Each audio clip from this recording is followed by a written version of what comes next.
Hello, hello, hello. This is Eric with the Paperback Warrior blog, podcast, and YouTube channel, bringing you another video. Today's video is sort of just a makeshift video. It surprised me. I wasn't planning on making a video, but I've got a ton of books, and they just they just keep coming, which is a great problem to have.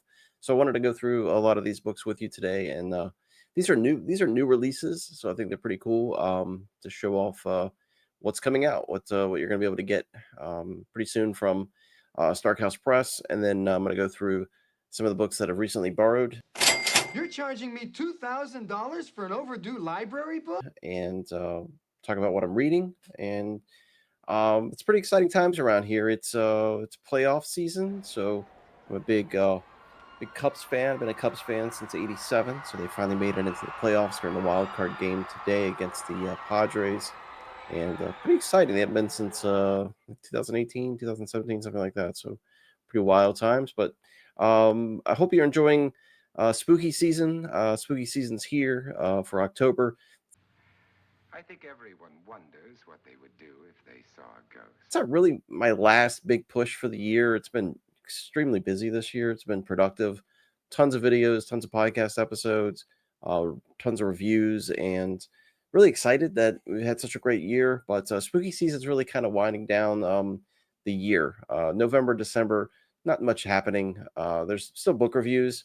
I think normally like Monday, Wednesday, Friday, there'll still be book reviews, but you won't see too many videos. You won't see a whole lot of podcast episodes just because my work is so busy right now.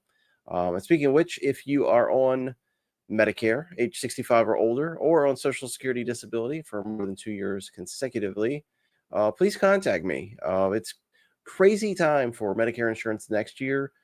People are now receiving their annual notice of changes letters just showing like what's changing, copays going up, benefits going down. Give me a call. I'm in Florida. I do Virginia, Ohio, Kentucky, Wisconsin, Indiana, Michigan, Pennsylvania, Georgia, South Carolina, North Carolina. So if you live in those states, call me so we can talk about your insurance. I don't have to sell you anything. I mean, I just really want to just look and see what you have and kind of give you some assurance that you have the best plan. You have the right plan that fits your needs. And if you don't, then I'm going to try to sell you something. But other than that, I just want to try to help you as much as I can. There's a lot of fraud out there, a lot of bad agents, and they're just giving the wrong plans to the wrong people. So I want to help you out if I can. So let's get into all these books that I've gotten, and these are just as new to me as they are to you. Some of these I haven't even looked at other than just pulling them out of the box. So I'm going to go ahead and look at these, and forgive me if I'm ignorant on some of these authors and titles. It's just because they're brand new to me. I'm just literally just now holding it for the first time. All right, so here's the first one. Let's see if I can get the glare off. All right, so there we go. I can see that. This is Someday I'll Kill You and Two Like the Lightning. It's a twofer by Dana Chambers, and this is Starkhouse Press twofer. And let's see what I can get. Starkhouse Press they'll send me books sometimes 2-3 months ahead of the release date, which is really cool. They do put this little thing right here, so you'll know it's an arc. But let's see when this comes out. This one comes out in December, so we're talking about a December release here. Let's see what this is about. Let's take a look. All right, so Someday I'll Kill You was originally published by 1939, the Dial Press. It was reprinted in paperback by Popular Library in 1949. So Someday I'll Kill You. And synopsis on that one is Jim Steele, radio scriptwriter and all-around tough guy, only has one weakness, but it's a woman. And that's Lisa. So when Lisa comes to him with some blackmailing letters, he immediately gets involved. The letters give her a limited amount of time to pay up or risk the consequences. Death. Steele drives her home to her new husband's estate where he meets her old friends. Could one of them be the blackmailer? Before Steele can make up his mind about them, Lisa's best friend is murdered. Was she killed in a jealous rage, or could she have been mistaken for Lisa? Steele would do anything for Lisa, but can he save her from being next? All right, and then Two Like the Lightning. Let's see when that came out. Two Like the Lightning, again, 1939, Dial Press. Reprinted by American Mercury. I'm not familiar with that. In 1951, under the title Two Like the Dead. So let's go and look at this one. Well, this has got another Lisa in it. No, this must be a series. Okay, so Lisa is missing and presumed dead, and Jim Steele, in his sorrow, has thrown himself into government work. But he's not prepared to. But he's not prepared to wake up with a blonde in his bed and a dead man in the bathtub. It all starts when he's given the assignment to shadow a man with a blonde to assist. There follows an evening that Steele can't remember, and now he's got a corpse to deal with. Then he's kidnapped by a mysterious gentleman named Mr. Worth, who knows more than he should about the body in the bathtub. The trouble is, Steele has no idea who to trust in this crazy cat and mouse game. It seems everyone is out to get him. All right, so that's a fugitive on the run kind of story. I don't know much about this character, but there's an introduction by Curtis Evans. He always does a great intro, and I'm sure he probably explains in here that this was at least a 2-book series, if not more, starring this Jim Steele character. So again, there you go. Coming out in December, so make sure you get that. Next. Some of you probably have read this before. This is Edgar Wallace, The Gaunt Stranger. I haven't read it. New to me. Let's see. Looking at this, coming out in... Oh. Greg, where do you have the copyright? There we go. This is December as well. And originally published in hardback in 1925, adapted into a stage play, and revised as The Ringer, published by Hodder and Stoughton in London, 1926. It says here, Henry Arthur Milton is the gaunt stranger better known throughout the haunts of London as The Ringer and a master of disguise. His former partner in crime is the arrogant lawyer Louis Meister.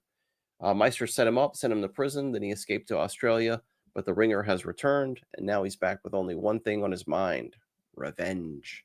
So there we go. Edgar Wallace, cool cover there. Coming out in December. Introduction by Curtis Evans. Again, this is on Starkhouse Press. And next. There we go. David Dodge, The Red Tassel. This is a Starkhouse Press, but Black Cat Book imprint. Black Cat Book number 75. This may already be out. Let's see. It comes out this month, October. Originally published by Dell Books, 1950 in paperback. Reprinted here by Black Cat Books. Back of this, well, it's kind of hard for me to read it because it has this this not for resale banner, but it says, Al Colby, international private eye, is hired by Pancha Porter to figure out why her late father's Bolivian mine has suddenly started to lose money. Okay. Driving up to the Bolivian heights is an experience in itself with the air so thin it's hard to breathe. But the trip is made worse by the fact that someone has accidentally directed the exhaust fumes to the back of the car where Colby is sitting. Recovering from the near fatal drive, Colby and Pancha arrive at the mine where they meet. I can't read the rest of it because of the not for resale banner. But anyway, looks like I don't know if he's a series character or not, but Al Colby, International Private Eye. Again, David Dodge, Red Tassel, Starkhouse Press, Black Cat Books imprint. Introduction by Randall Brandt. So there you go. Pretty fun. Next, I've got this one. Another Black Cat book. Lionel White, Run Killer Run. This is Black Cat book number 76. Comes out in November. So this is a November release. Lionel White, always a good read. This one, I would imagine this is a late entry. Let's see when this was originally published. 1952 in digest format as a rainbow book. Reprinted and revised in paperback as Run Killer Run by Avon Books, 1959.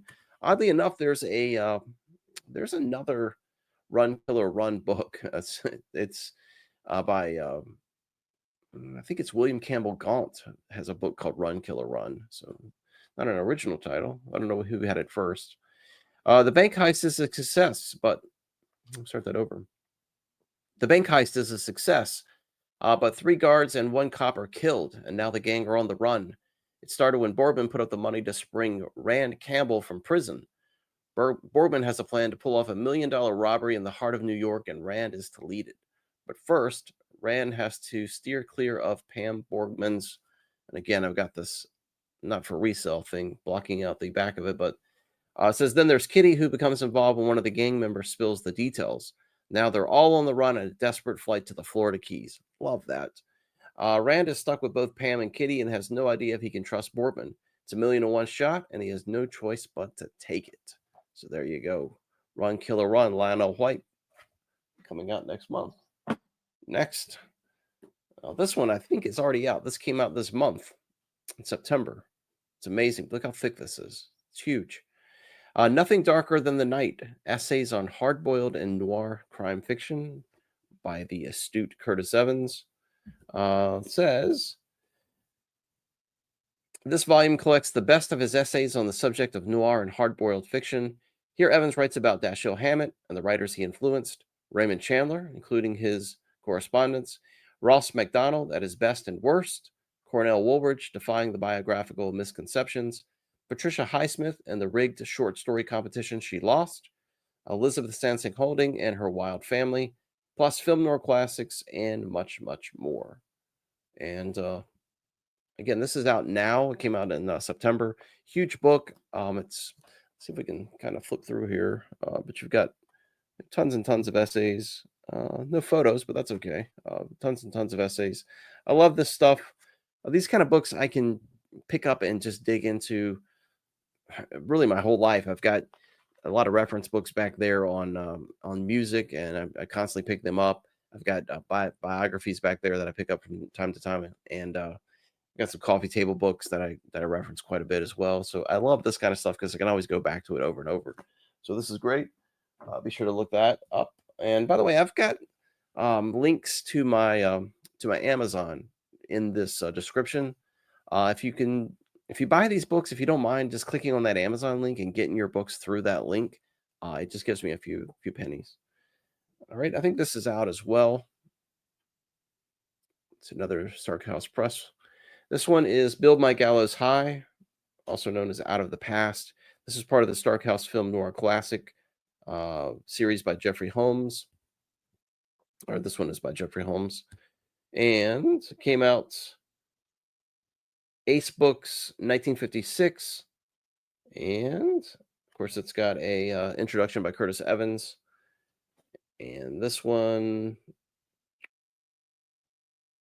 I'm just kind of looking through here. So this was Build My Gallows High was the book. Out of the Past was the movie. It came out in 1947. But let's see if I can find you a synopsis. Here we go. So Build My Gallows High. Red Bailey used to be a detective, but then gangster Whit Sterling offered him a job to find the missing Mumsy. She'd put a bullet in Whit, and worse than that, stole some of his money. Dang. Whit wants her back. Finding her was easy, but returning her to Whit was more problematic. Because Mumsy got so far under his skin, Red couldn't think straight. But that was 10 years ago. Now Red has a new girl and has put the past behind him. He's taken Whit, Mumsy, and that unfortunate murder of his ex-partner and buried them deep. If only they'd stayed there. Now he's being blackmailed to do just one more job. Red knows he's being set up for a fall, but his past pulls him right back in, right where Whit and Mumsy want him. David Wilde says, Build My Gallows High is a wonderful piece of dark noir, encapsulating so many themes such as the man on his own with no one he can turn to, the idea that you can never go straight, and the purity and light of the high mountains against the corrupt darkness of the city. So again, there you have it. Did I say when this came out? I don't think I did. This comes out next month, November. So November. There you go. Next. It's another thick one here. It's a pretty thick book. This is a twofer. There you go. Let's go back here. So that says Wolf Cop, the first one, and then Port Angelique by Richard Jessup. Introduction by Nicholas Litchfield. Let's see when this comes out. November. So this is a November release. And let's see. So Wolf Cop came out in 1961 on Fawcett and Port Angelique on Fawcett as well. So both of these on Fawcett. And let's see. Wolf Cop. August West says it's a dynamite read. New York Times says the resultant tension makes for one of the strongest American procedurals outside of the 87th precinct. The Lone Wolf Detective is this fast-paced slice of pulp. I'll start over. The Lone Wolf Detective in this fast-paced slice of pulp is Tony Sorella, a bemused cop in an unnamed big city nearing a midlife crisis. His work never ends, and the chain of command above him never stops beating down. That's an Amazon reader. I don't have a synopsis, though. I don't think on either one of these. Let's look at the back here. So Wolf Cop. Tony Sorella is a tough but honest cop, but he's got a reputation as a wolf cop, a loner that doesn't run with the pack, doesn't play the game. Now he's up on charges that he beat a young punk who pulled a knife on him, beat him senseless. Mayberry, the chief of detectives, is on his side, but the commissioner is not so sure. He'd like to keep Sorella on the force, but he's got his own career to think of. And then there's Inspector Curtin, worried that Sorella is bucking for his job. He'd like nothing more than to see this wolf cop busted out of the department. Port Angelique says here, Sabo is out of jail and back in Port Angelique, back to reclaim his buried treasure. It's up to Police Commissioner Stanley Fowler to catch him with a loot. However, it seems that everyone on the island knows about his treasure and they all want a piece of it. There's Bip, the illiterate yum-yum boy who wants a taste of the good life. George Kelly, the overextended port captain.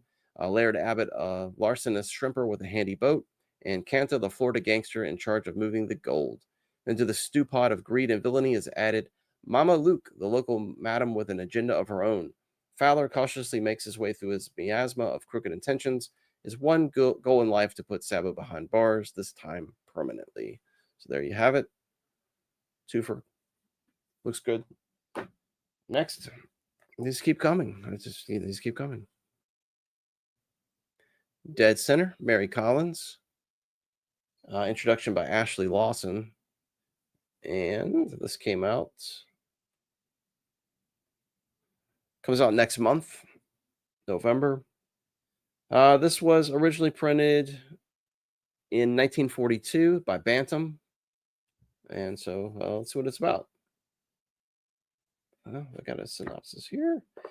Janet Keith is just one of the artists who occupy the old building at 706 Montgomery Street. She comes from money, but she wants to be a writer. Her fellow residents, all artists, bohemians, one and all, put up with her, but most of them feel like she doesn't belong. Then after a party where Bob Edmonds' wife, Anne, antagonizes just about everyone, Keith finds her brutally murdered body in the workroom the next day and immediately starts playing detective, trying to find out which one of them did it. Suspicion first falls on Rosman, the labor organizer. He'd been at the party, but outside of being a thorn in the side of the police, he had no motive. Still, the artists are relieved when Rosman is pulled in for questioning because there's a real fear that all their past secrets will come out. And with Keith making everyone's business her own, it's only a matter of time before the murderer strikes again. So there you have it. Dead Center, Mary Collins. I've read her before. I really like her. She's a great storyteller. Get that one. Next. And this one's really cool. I really like this one a lot. I had a chance to thumb through this last night. Fantastic Detective Notebook by Gary Levisi. And this comes out.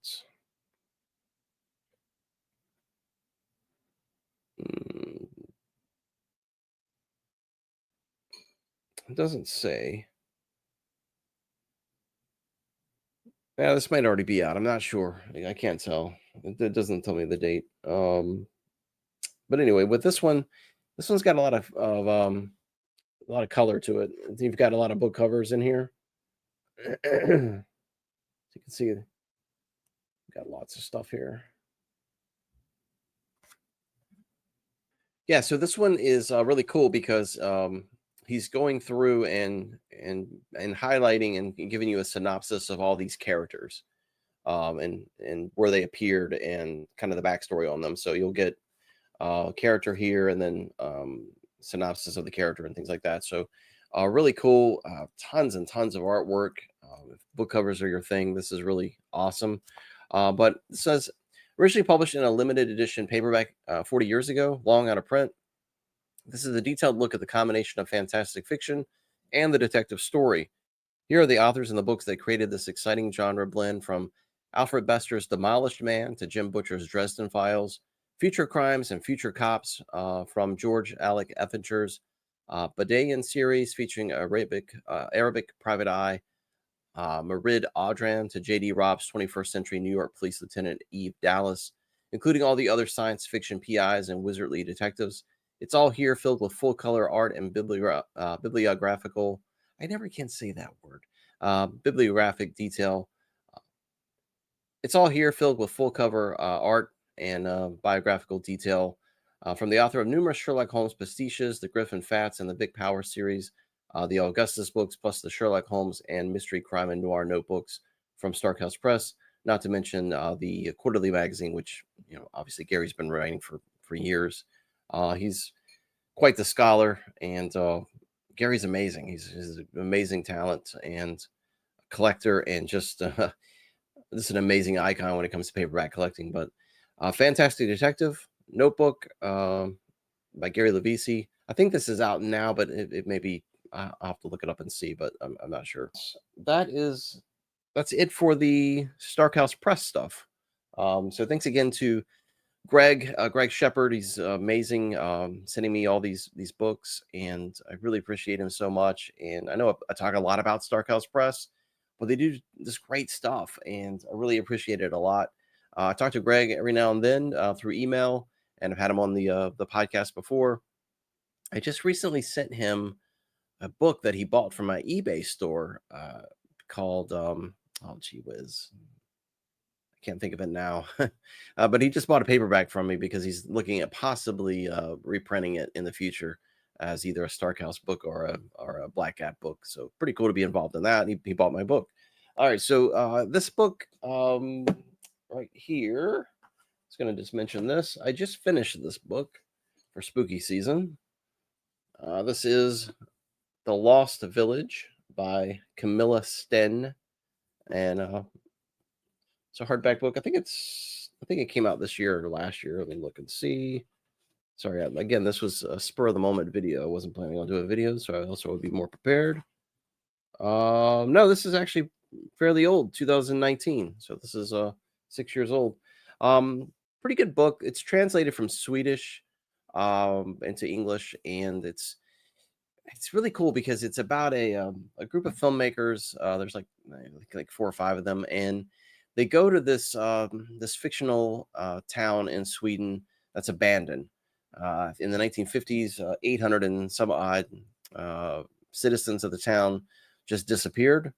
The mine had closed down a year or two before that, and then everyone disappeared. They just vanished one day, left all their dishes out, clothes on the line, just mysteriously vanished. So the filmmakers go to this abandoned town to explore it and to do this documentary, just hypothesizing what happened to these people. It is I hate to say that it's a horror novel because there's really nothing horror about it. It's more like suspense. But I did enjoy it. I thought the payout was a little bit weak, but overall it's really atmospheric. It kind of reminded me a little bit of David Morrell's Creepers. If you haven't read that, you really should. I think there's a movie coming out which I won't watch because I don't really like to watch movies that are based off of books that I like. But David Morrell Creepers it's about urban exploration in an abandoned hotel in off the coast of New Jersey, and these urban explorers go in to tour the hotel, look at all the stuff left behind, and then they end up being stalked by someone in the hotel. This is kind of like that. They end up getting stalked by someone or something in the town, and kind of all comes to a head at the end. So it's pretty good. I'm reading this book now for spooky season. This is my last book, I think, for spooky season. Grady Hendrix, Witchcraft for Wayward Girls. Monstrously thick. Man, this book is so long. 500 pages. And I don't know why it has to be 500 pages. I'm on, I'm on page 217 right now. Really funny. It's a funny book. It's about these pregnant girls. Well, it's set in 1970, but these pregnant girls are shipped off to a Florida home for wayward girls in St. Augustine, Florida, which is where I live. So there's a little bit of history here, but really funny. It's just, I don't know. It's just not gripping me at all. I really loved it at the beginning, the first 50 pages or so. I was like, this is really cool. I love these characters. I'm going to see what happens. But 217 pages into this, and not much happening. There's a lot of vomiting. So, but I'll finish it. We'll see what happens. I got a lot of books here that I've borrowed and some that have been given to me. This book I borrowed called Body Toll by Bruce Thomason. It's another book set here locally. This is set on Jacksonville Beach, just up the road from me. It's written by Bruce Thompson. It says here that he has been a police officer for more than 40 years. After serving 19 years with the Beaumont, Texas Police Department, he was appointed chief of police in West Carrollton, Ohio in 1986. But since 1991, he's been the chief of police in Jacksonville Beach, Florida. And this is it's about a detective, Sergeant Clay Randall, investigating a murder in Jacksonville Beach. But this is the first of a 4-book series starring these characters. And this book came out in 2008. It was published here locally by a Jacksonville publisher. Pretty thick book. But I'm looking forward to reading this just because it's local flavor. I'm going to get into some of these books that I borrowed for spooky season that I haven't had a chance to read yet, but I probably will. This first one, Mutated by Joe McKinney. This is a zombie book, published in it's probably 90s, I guess. No, 2012. 2012 Pinnacle. It's a zombie book, post-apocalyptic, so pretty thick. I don't know when I'm going to get to that. This one, Fear, R. Patrick Gates, published. This looks like could be 80s, 90s. I don't know. 88. 1988. This is a Signet. No, it's a. I don't even recognize that. Onyx. Onyx, I think. Onyx paperback. Says here, it fed on fear and a feast of horror. Corey, Massachusetts was a peaceful New England small town. Then the evil began to take over. It started with Rick, a nice teenage kid. His first blood-soaked victim set into motion the reign of unholy terror that spread from house to house, from street to street, as the ranks of the killers grew until no one could say who would slay and who would die. And just 2 people, a lovely, vulnerable woman and a young boy with psychic powers, could unmask the fiendish force that was swallowing up the town and make a last desperate stand against the fear. So there you go. That's another thick one. Got this. Bishop by Candace Nola. Came out, it's a hardback, so I don't know. Let's see. 2022. And says Aaron Rodgers, that's a quarterback. Aaron Rodgers and her daughter Casey have been missing in the Alaskan wilderness for 5 days. Troy Spencer is determined to find his sister and niece at any cost.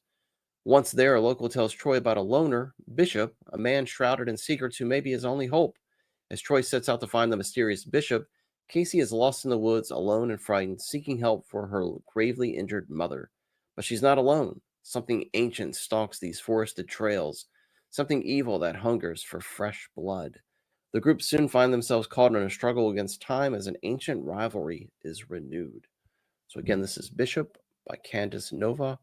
Pretty thin book, hardcover. A couple Jeremy Bates here. Jeremy Bates, White Lies, came out in 2012. So 2012. I really like Jeremy Bates. I'm not going to read this synopsis, but I really like him. Reviewed a few of his books. He does like the most haunted places in the world books, where he sets a fictional story into it's like an urban myth type of location. So there's White Lies. All right, and then here's another one that I have from Jeremy Bates, Congo. This came out in 2012, and this one This one may interest you because if you like adventure, this one might be up your alley. It says American movie star Scarlett Cox and her husband, hotel tycoon Salvador, head to Africa to get away and resuscitate their ailing marriage.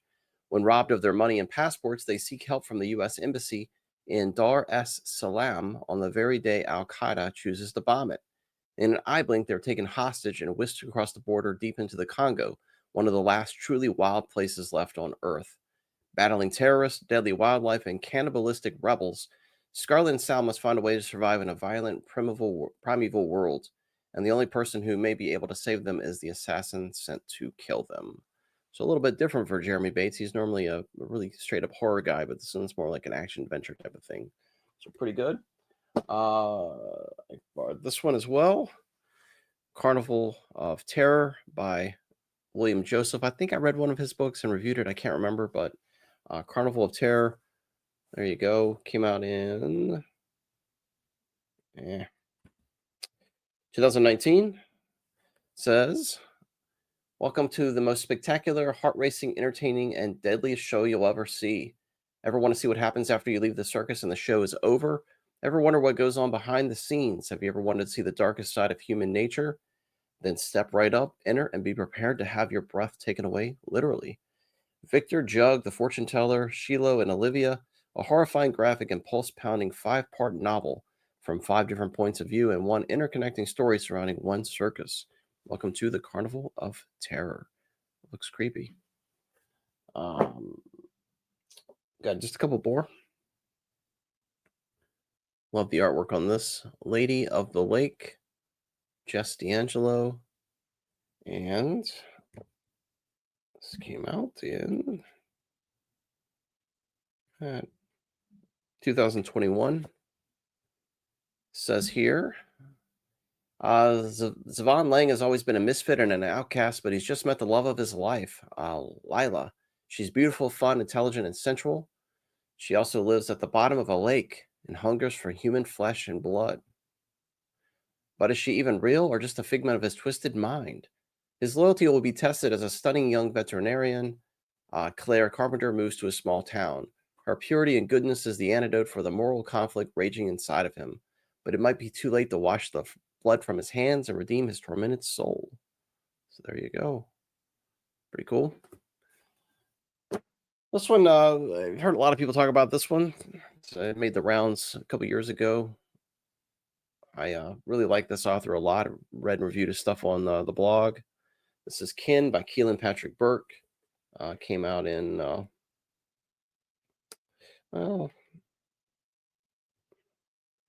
2012. We got a lot of 2012 books here, but the print on this one just drives me crazy. Look at that.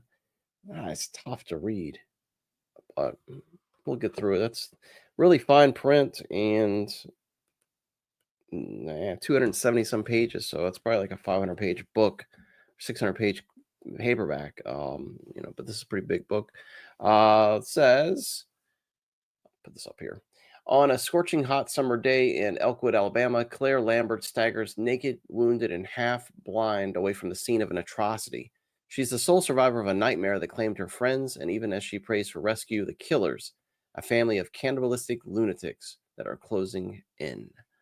So there you go, Ken. Also got this book gifted to me as well. And I'll step back a little bit on this one. Pulp art, Robert Lesser. I'm assuming, I haven't looked at this again. I wasn't planning on making a video, but I'm assuming that Robert Lesser is Ron Lesser's son, maybe. Pulp art, 192 pages of full color original paintings from the classic American pulp magazines. And some of you probably already have this book, I would imagine. Came out in, let's look, it's gigantic. 1997, so you probably already have this. But I'll take the jacket off so it doesn't get all torn up. Take a look here. Kind of flip through. See if we got any photos. A lot of shadow there. Buck Savage.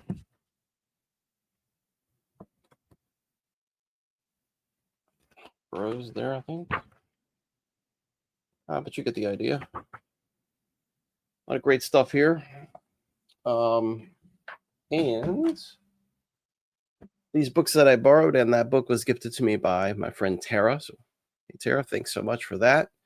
And I think that is all. I wasn't planning on even doing a video, as I said, and now we're up to 35, 40 minutes. So really appreciate you sticking around to watch this. Again, just as a reminder, you probably won't see that much content in videos and podcast episodes for the rest of this year. Once we get done with October's spooky season, which is going to be, as you can see, just horror reviews, sci-fi, and some weird fiction. But once we get past that, I'll get into just, you'll get a review every other day, basically, on the blog in November, and then half the month of December, and then we kind of cut it off there. And then hopefully, gear back up for January. Work is just really busy this time of year, October, November, December, and then kind of stays consistent January through March. So my most productive time of the podcast and the blog and these videos is springtime, April 1st through the end of September is really my productive time here on Paperback Warrior. Unless, one of you out there is a millionaire and wants to, give me $100,000 a year to do Paperback Warrior, I'll gladly take it, and I will work my butt off doing this. But other than that, I got to do the daytime thing. So anyway, thanks for watching this video. I really appreciate it. Again, there's going to be an Amazon link below. You can get just about all these books that I just showed you there. One more quick thing on this book over here. I don't think this one's out yet. My camera went down in the video, so I had to reboot. And while I was doing that, I looked this up. I don't think this one's out yet. I can't find it on Amazon. So I'll post the pre-order link once I find it, once it goes live on Amazon, but there isn't one out there yet. So this is brand spanking new and not available yet. So there you go. But anyway, thanks for watching. I really appreciate it. And I'll see you next time, or maybe next year. Take care.